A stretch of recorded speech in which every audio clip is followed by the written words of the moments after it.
Julle, JC, so hierdie is my heel eerste video post en ek gaan dit probeer elke week doen om julle te update oor alles. Wat ek probeer doen met hierdie is om julle in die loop te hou met alles wat aangaan.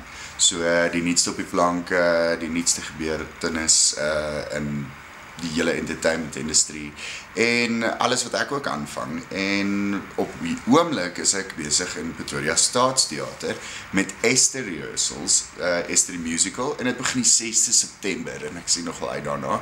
En dan het ons weer Dion Opperman se tree aan wat terug is, want julle het dit gesoek, back by popular demand, tree aan. So, boek solank julle kaartjies om dit te kyk.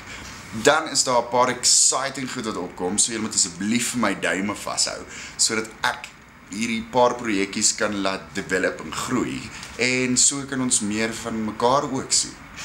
So, hierdie is my eerste blogpost, laat weet my wat jy dink, en sê vir my wat jy nog wil hoor. Bye.